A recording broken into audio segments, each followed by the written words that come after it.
existe un rango en donde decíamos o se dice que obedece la ley de Hooke, la famosa ley de Hooke, en donde esa ley de Hooke, decíamos, es a un esfuerzo, una deformación. Básicamente, en resumen, esa es lo que es la ley de Hooke. Lo que mencionábamos de ventaja del acero estructural que obedeciera a esta ley es porque es predecible linealmente. Esto nos va a ayudar en lo que sería el análisis o diseño estructural. El que un material se comporte linealmente es 100% predecible y al predecir su comportamiento podemos diseñar, ahora sí que linealmente, ¿no?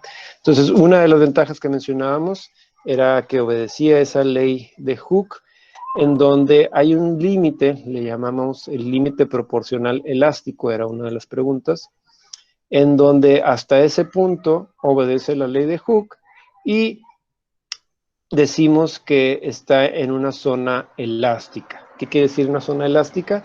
En donde si llegamos a esforzar un acero hasta cierto punto, se deformaría un punto, y si dejamos de aplicar ese esfuerzo, se regresaría a nuestro estado original, a nuestra deformación inicial en donde no hay ninguna deformación. Entonces, si volvemos a aplicar ese esfuerzo o un esfuerzo mayor, llegamos a una deformación, dejamos de aplicar ese esfuerzo y llegamos nuevamente a la zona cero, en donde eso mencionábamos que es una zona elástica.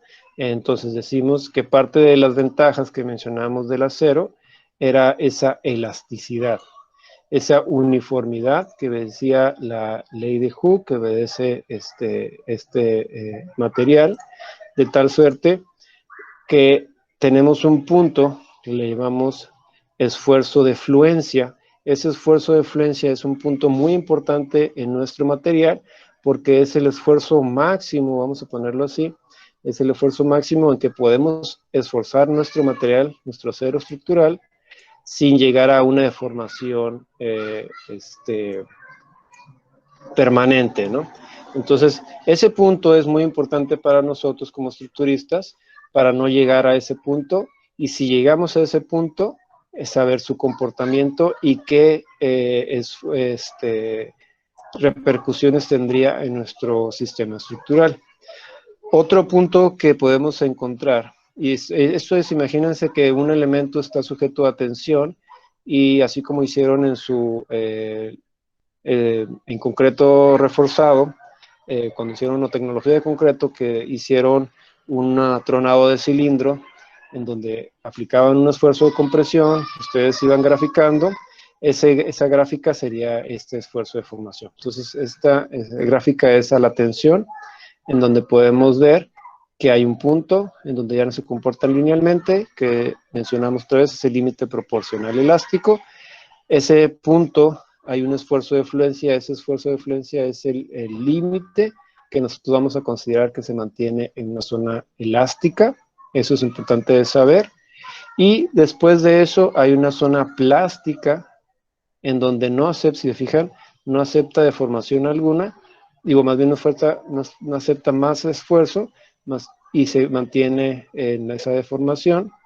Y luego llega un punto que se llama deformación plástica. Esta deformación plástica es esta zona en donde se va a deformar nuestro material y entra el endurecimiento por deformación, entra su segundo aire que mencionábamos, ¿no? Dentro de las ventajas y desventajas que veíamos del acero, el que era un material tenaz, esa tenacidad, esa ductibilidad, era esa propiedad que tiene el acero, en donde podemos resistir grandes cantidades de esfuerzo sin llegar a la ruptura. Esa ruptura se sucede después del endurecimiento por deformación y llegamos a un punto de ruptura, ¿no? Entonces, ese es el esfuerzo último o el esfuerzo de ruptura. Entonces, básicamente, lo que rescatamos de aquí, vamos a decir, ¿cómo puedo decir aquí? Que aquí tengo el esfuerzo de fluencia, FY, yield en inglés, y este punto mencionábamos que es el esfuerzo último, ultimate, esfuerzo último, esfuerzo de ruptura. Esos dos puntos, esos dos puntos son valores conocidos de diferente tipo de cero.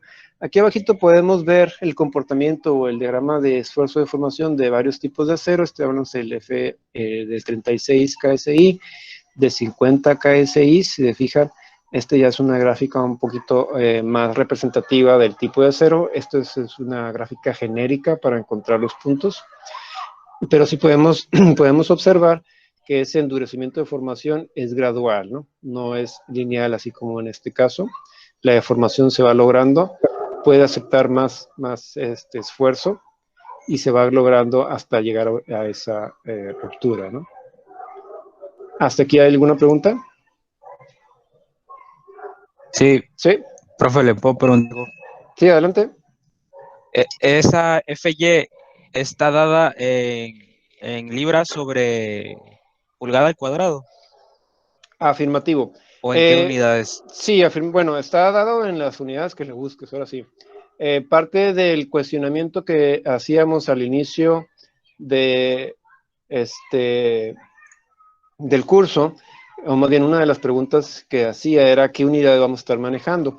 Vamos a estar manejando en esta materia las unidades imperiales, entonces vamos a manejar lo que es libras o kilolibras por pulgada cuadrada, vamos a manejar pies, vamos a manejar pulgadas, son las unidades que vamos a manejar. Si no estamos muy familiarizados con ese sistema de medición, el imperial, como mencionábamos, cuando empecemos a ver ejercicios, vamos a intentar, así que traducirlo al español, a metros, a kilos, para darnos una idea de qué es lo que estamos hablando. Pero las unidades están dadas en esta materia, o más bien en la bibliografía que vamos a manejar, en sistema imperial. Pero si vamos adelante a la siguiente hojita, antes de dar por terminado aquí vamos a ver en esta hojita que está en su bibliografía, los valores del esfuerzo de fluencia FY y el valor de FU está dado en kilolibras por pulgada cuadrada.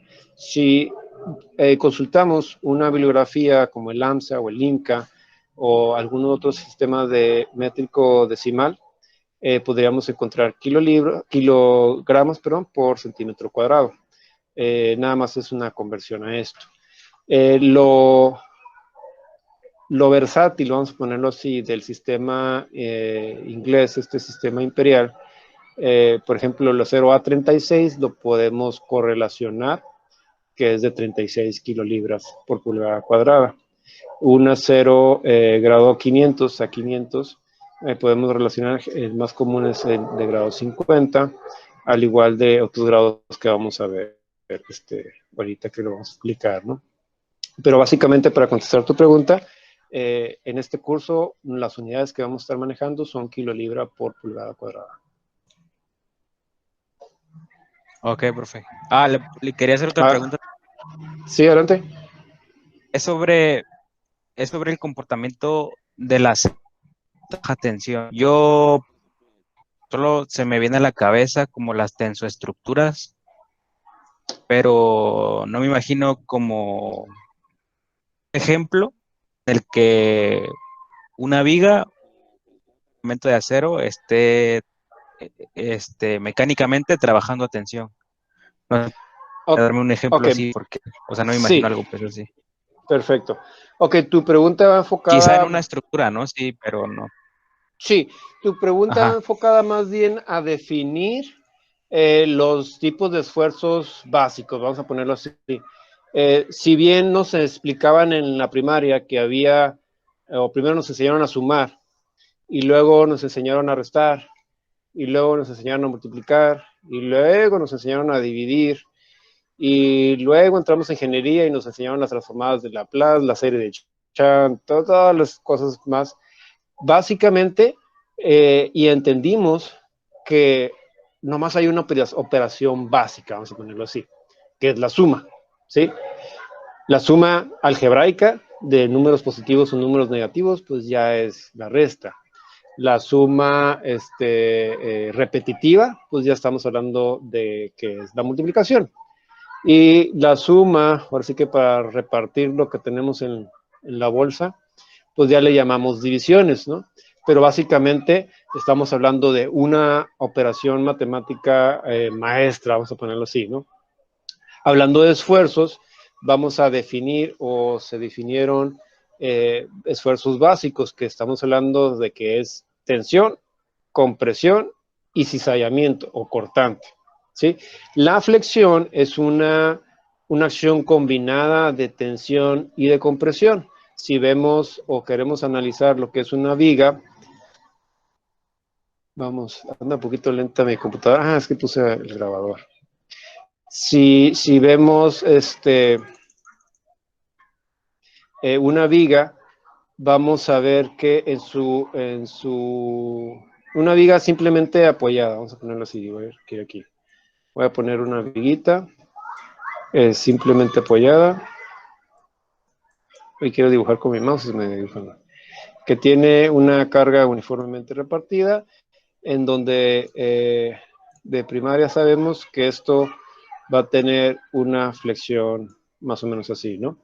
En donde sabemos que las fibras inferiores van a resistir o van a sufrir una tensión y las fibras superiores van a resistir lo que le llamamos una compresión, ¿sí? Hablando de esfuerzos básicos o esfuerzos puros, ¿no? Pero esto lo conocemos como flexión, ¿sí?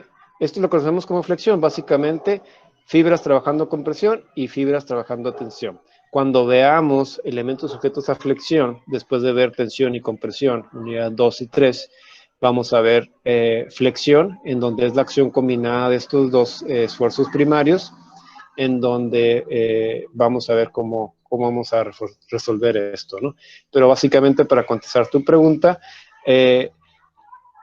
las fibras, vamos a ponerlo así, inferiores, en este caso una viga simplemente apoyada, van a estar soportando esfuerzos a la tensión, va a ser referido a lo que vamos a conocer en la segunda unidad de cómo se diseñan elementos sujetos a tensión.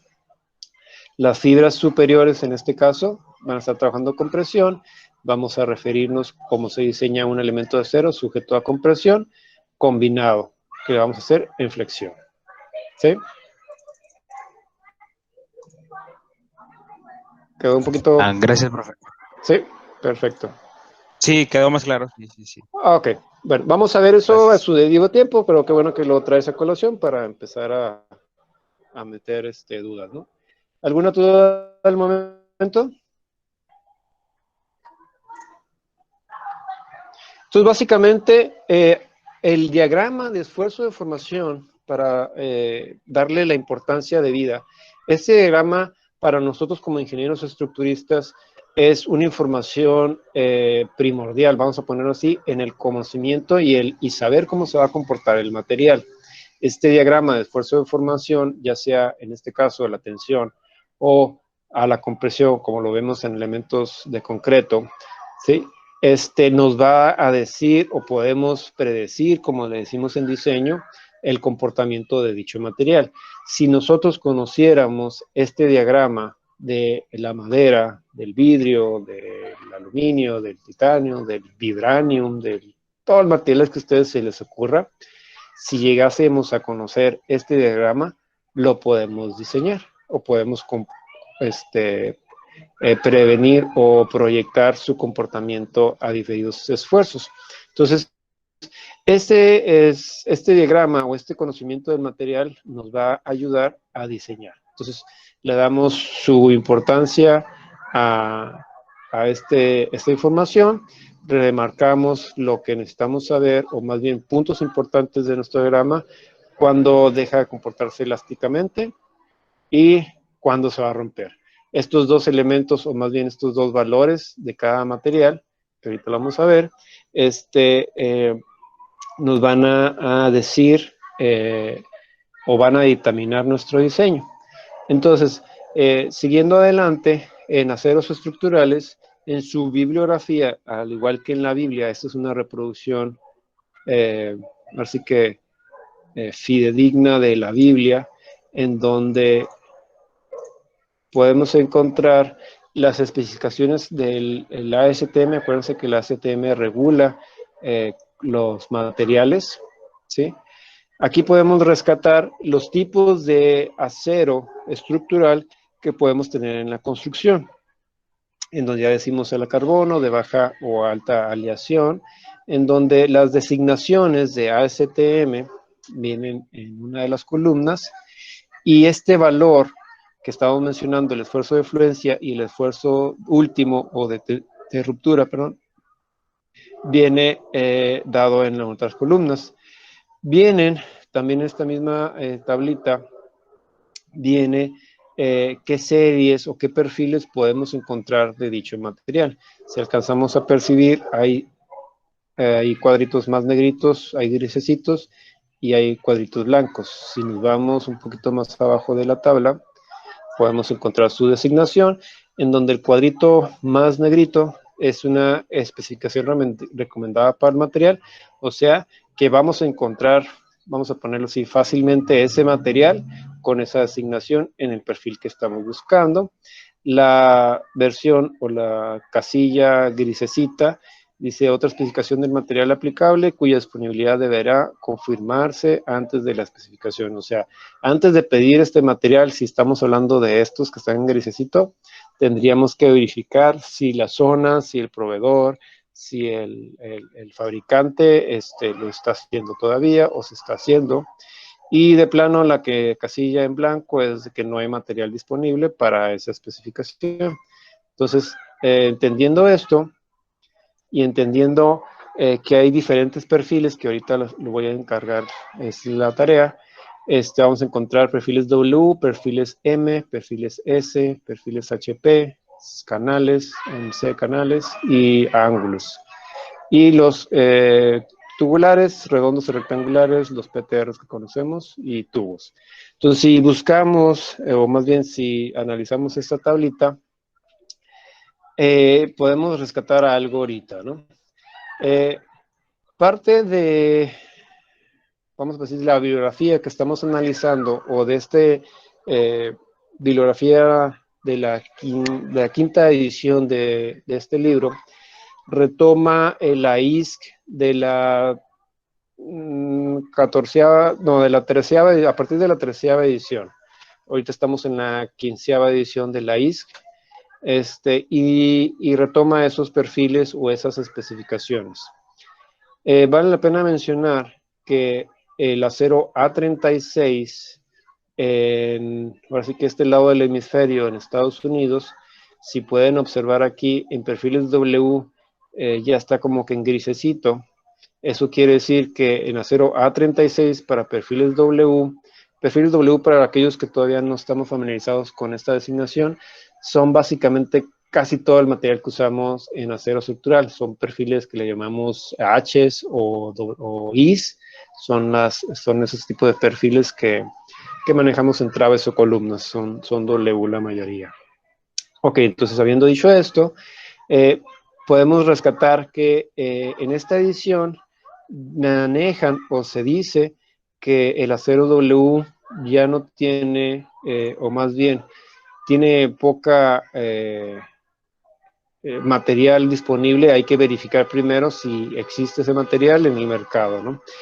Caso contrario nos sucede en México. En México todavía la inmensa material que tenemos de disponibilidad o disponible en perfiles W son de grado A36. Grado 50 que estamos manejando, que generalmente vamos a irnos al A992, este es lo más común que se maneja aquí en Estados Unidos. Y en México vamos a poner lo que se invierte en los papeles.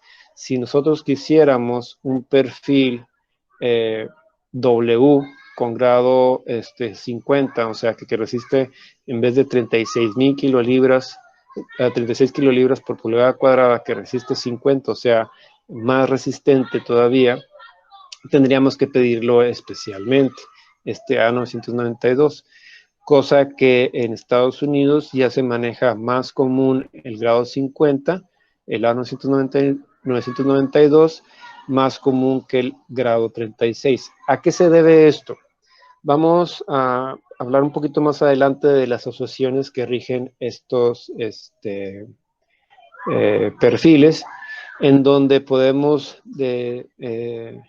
descifrar que el acero A992 versus el acero A36, vamos a decirlo, en costo de producción, en costo de manipulación, ya sea transporte, en costo de montaje, en costo de todo lo que ustedes podrán pensar, es muy similar el fabricar acero A992 grado 50 que el fabricar acero A36 con grado 36. Es decir, me cuesta básicamente lo mismo hacer un acero A36 que un acero grado 50, pero el grado 50 me va a resistir más. Entonces es más eficaz, vamos a ponerlo así, el utilizar el grado 50 que el grado 36 en las máximas de los casos de las estructuras, o sea, en elementos estructurales. Podemos observar que el grado 36 en otros perfiles, como en el M, en el S o en los canales, incluso en los ángulos, y vamos a ver que las placas también, es muy común el acero A36, es un poco más flexible. Generalmente el acero flexible 36 nos es más versátiles para placas de conexión o este tipo de elementos que están en otras partes de la estructura.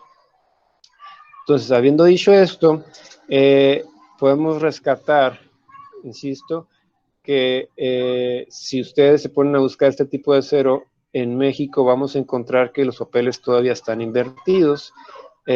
¿Por qué? Desconozco todavía la razón, pero aquí en México todavía estamos pensando que sale más caro el grado 50 y te lo voy a vender más caro, ¿no? Es más eficaz el grado 50, queriendo decir que voy a necesitar menos cantidad de material para resistir la misma cantidad de esfuerzo, puesto que es más eficaz, entonces te lo va a vender más caro. Entonces es otra manera de pensar, ¿no? Aquí el fabricante, si me cuesta lo mismo, nomás le echo un poquito más ahora sí que de material, o el proceso de fabricación de acero a lo mejor lleva un poquito más de ciertos materiales o ciertos químicos para lograr este grado 50, voy a fabricar más de que este. Entonces, por eso, aquí en Estados Unidos, insisto, es más común encontrar, y el proyectista prefiere más este tipo de acero, lo elige más que el grado 36. Mencionábamos que hay una Biblia, la ISC, vamos a decirlo así. La ISC es una asociación americana, vamos a decirlo así, de constructores del acero. American Institute of Steel Construction, la ISC. Lo que mencionamos nuevamente es nuestra Biblia, ¿no?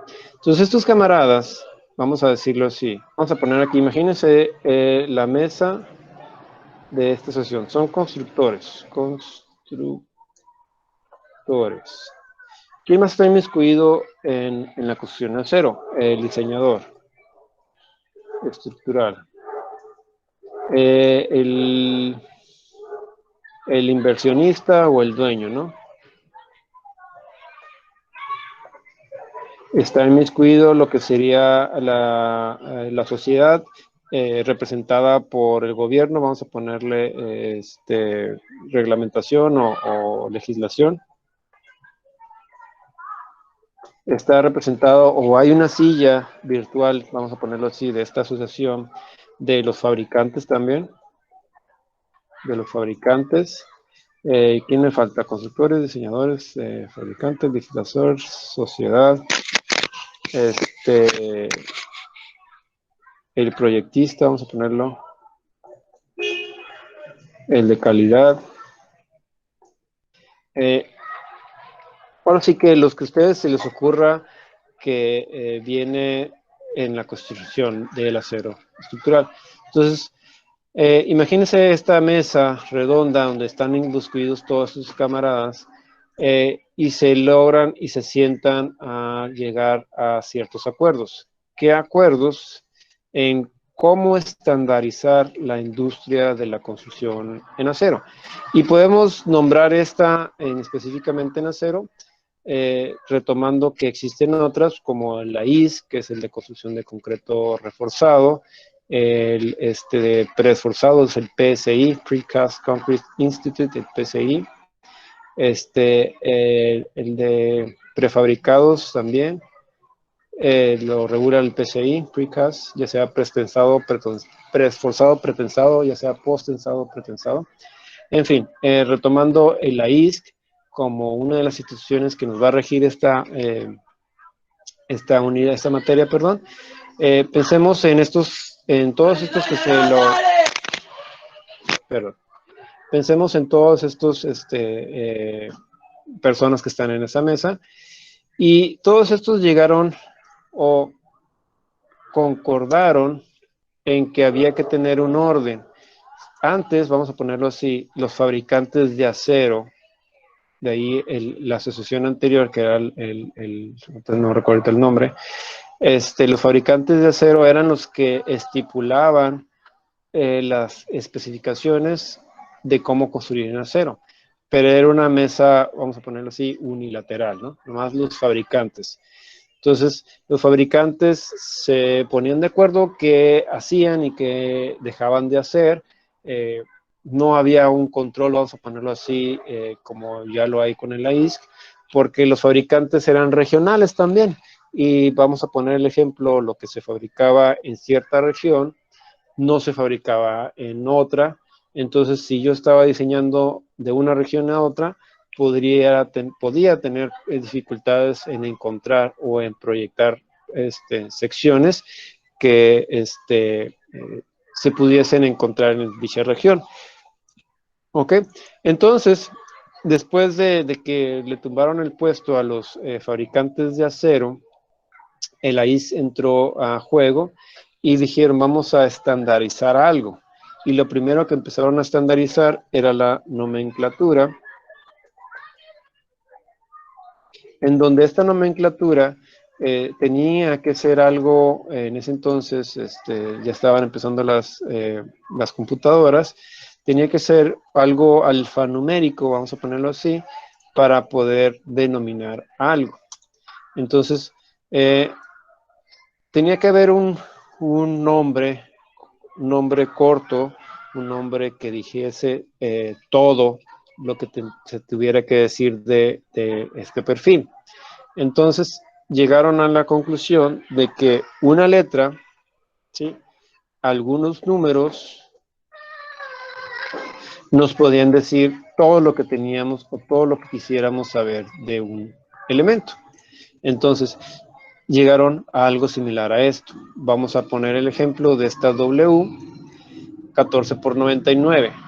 Algunos ya lo saben, otros, créanlo o no, ya egresados no saben este truquito, en donde a la hora de escuchar o a la hora de ver este 14 por 99, dependiendo de cualquier, ahora sí que de cualquier mesa o cualquier silla de estos que estábamos hablando, pudiese identificar lo que necesitara identificar para su beneficio. Por ejemplo, poniendo el ejemplo, el proyectista, ¿sí? O sea, el arquitecto, vamos a ponerlo así, si yo veo una W14 por 99, lo que se me viene en la mente o lo que se le debería venir en la mente es un perfil, como dijimos, en perfil en tipo I o H que le llaman, ¿sí? Que tiene más o menos, y digo más o menos, un peralte de 14, ¿sí? Un peralte de 14 pulgadas, estamos hablando de pulgadas, ¿sí? Entonces, como proyectista o como arquitecto que estoy diseñando o que estoy proyectando mi alturas de techos, de altura de pisos, o incluso si estamos hablando de una columna, de las dimensiones de esa columna, Con esta información yo ya puedo figurarla en espacio, ya me puedo imaginar qué tan grande o qué tan chica es. Con el simple nombre, ya sé el perfil.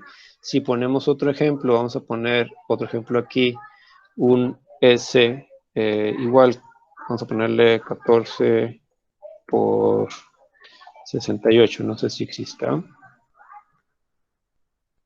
Igual, con ver este simple nombre, debo de imaginarme más o menos el perfil, en donde el perfil de este caso, una perfil S, es muy similar a los perfiles W, también son Hs o son Is, como le quieran llamar, con la pequeña diferencias en sus geometrías, pero yo como arquitecto o como proyectista pudiera saber que con este tipo de nombre es algo similar como una I, pero y tiene igual, como es del mismo asignación, tiene 14 pulgadas. Y con eso puedo yo proyectar. Si veo otro ejemplo, vamos a poner un canal, vamos a poner 8 por 11.3, no sé si existe.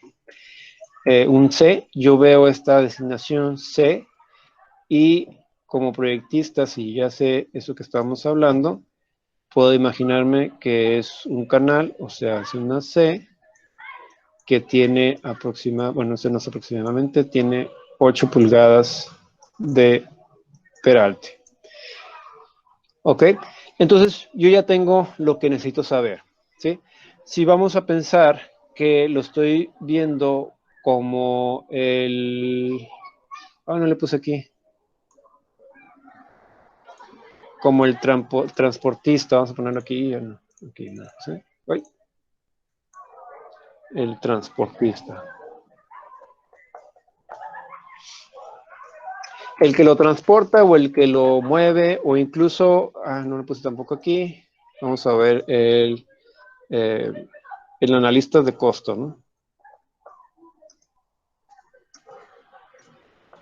En sí, como dijimos, cualquiera persona que está inmiscuida en la construcción, ¿no? Entonces, como transportista o como analista de costos, lo que quiero saber es cuánto pesa para ver cuántas piezas me caben en mi camioncito o si tengo un precio por libra o si tengo un precio por material, puedo saber cuánto cuesta, ¿no? Entonces, el segundo elemento de nuestro nombre con apellidos me va a decir cuánto pesa por pie lineal.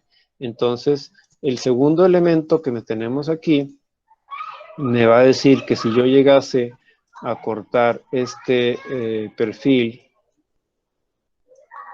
en un pie lineal, si yo corto un pie lineal, exactamente un pie lineal, me va a pesar 99 libras. Si yo llego a cortar este perfil ese 14 por 68, exactamente igual en un pie, este perfil me va a pesar 68 libras y al igual, si yo corto un pie, me va a pesar por ende 11.3 libras. Entonces yo como analista, como transportista, si tengo 10 pies lineales de una 14 por 99, pues ya sé que me va a pesar mi camión 990. Si me cuesta 13 centavos la libra, lo multiplico por lo que tenemos y ya voy a tener toda esa información. En fin, esta información lo pueden tomar dependiendo de quién esté hablando, ¿no? Otra información que ya va más a fondo de todo eso es las dimensiones exactamente del elemento. Si estamos hablando, por ejemplo, de esta W14 por 99, estamos hablando de que tiene cierto espesor del alma, cierto espesor del patín, cierta altura o peralte ya preciso, 14 por un medio, vamos a ponerlo así. El patín aquí BF 8 un cuarto, no sé, dependiendo. Numerito 99 me va a dar la información porque la materia no se crea ni se destruye, ¿sí? Exactamente si este perfil de 14 pulgadas pesa 99, únicamente va a haber un arreglo de dimensiones tales que me va a pesar 99 por cada pie. Si yo en vez de 14 pulgadas por un cuarto, este perfil ya llega a 14 por un cuarto y el patín de media, por así decirlo, ya este patín, aunque tenga otras dimensiones similares, va a pesar diferente a 99 libras, ¿sí? Porque ya le estoy cambiando una dimensión, completamente me va a cambiar el peso, entonces ya es completamente otro perfil. Al igual sucede en los demás elementos. Si este canal en vez de 8 pulgadas midiese 9, ya va a medir totalmente otra cantidad por peso lineal, ¿sí? En fin, entonces, habiendo dicho esto, el AIS logró concretar la nomenclatura, ¡ay! Está mal escrito ahí, logró concretar las nomenclaturas para los perfiles que vamos a estar manejando. Esas nomenclaturas o esos perfiles los podemos ver en la tablita que estábamos analizando hace ratito. Perfiles W, perfiles M, S, HP, C, MC y L. Hay otros perfiles, vamos a regresarnos a donde estábamos. Hay otros perfiles que se derivan de esto, como vamos a pensar vamos a poner aquí en medio, una WT, vamos a decir 6 por 22, ¿sí? Vamos a pensar que una WT 6 por 22, vamos a ponerla aquí abajito, es una derivación, o sea, una derivación de las W en forma de T. Esa WT, nosotros nos imaginamos que es una T, vamos a decirlo, de 6 pulgadas aproximadas, y que pesa 22 libras por pie. Y esto no es nada más ni nada menos que una derivación de un perfil lo doble que eso, o sea, una W12 por 44.